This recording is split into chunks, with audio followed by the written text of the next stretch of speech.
to pray for her mother. And both my wife and I, without thinking, I just went confidently, knowing that she has the skin condition. I don't know if it's contagious or not. And I grabbed her by the hand and I shook it firmly, right? And looked her in the eye. And my wife did the same thing. And it was just like a supernatural move, right? Because in the natural, you think, oh my gosh, look at our hands, right? And I'm a little germophobic. So even more, all of that thoughts start to get amplified in your brain. And my mind is going racing, right? 100 miles an hour. And my wife too, and this is before COVID. So, the only thing we would be worried about in hospitals was MRSA, the contagious bacteria that's in hospitals. But that woman was testing us to see whether we would actually grab her hand and shake it or hesitate. And we did not hesitate. We just went ahead and shook her hand without even, move one little flinch or anything. And then when we went inside and then we prayed for her mother, when we came back outside, this woman told us, she says, you guys are the real deal. She says, I have done this to many pastors and they have all avoided shaking my hands. And she's saying, you, both of you, without even hesitating, y'all both shook my hand, she said. And she says, she was impressed, right? Because she had tested a lot of the pastors, preachers, and they were all scared to shake her hand. And she says, y'all are welcome to come to my house and, come and have some coffee and you're always welcome in my house. But when we left, we said, okay, thank you, bye. And we took off. When we came out of the ICU, the first thing we did, we ran straight to the cleaning station to find the hand sanitizer.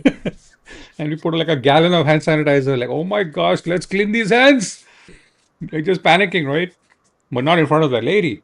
But when the time when we actually did it, we didn't think twice, And again, it's an act of faith. We go, Lord, we don't know. But somehow we knew that we had to shake her hand without doubting, without questioning, without hesitating.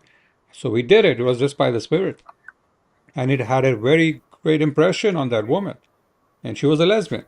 But the fact was, when we came out of the hospital, my wife looked at me, I looked at her, and I was like, oh my gosh. So the next 2, 3 days, we were a little nervous and worried, checking our hands and everything, and we were fine.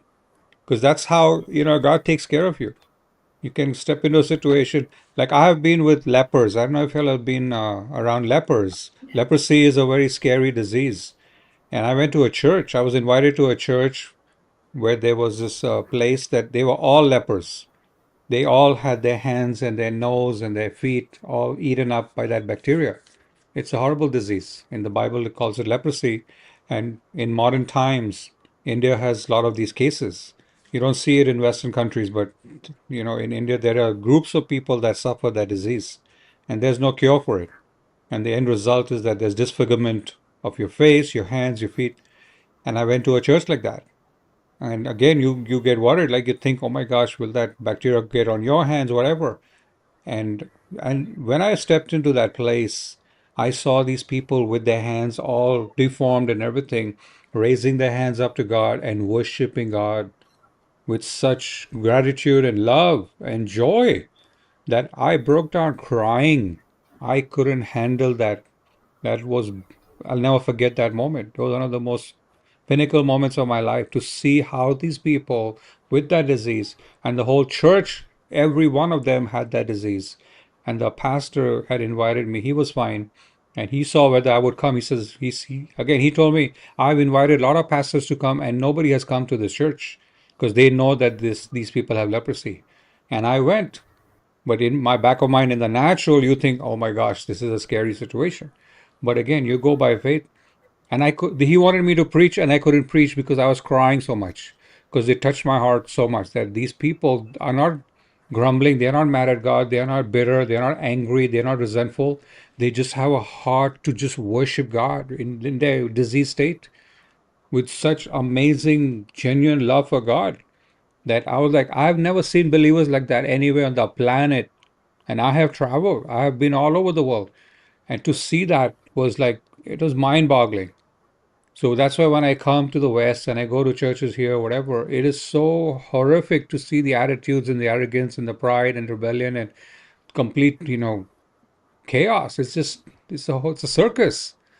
So I always remember that church, that each and every member of that church had leprosy. but not one of them was crying or complaining or grumbling. They were lovingly, joyously worshiping the living God, you know. And the pastor looked at me like I was a wreck. I was just broken.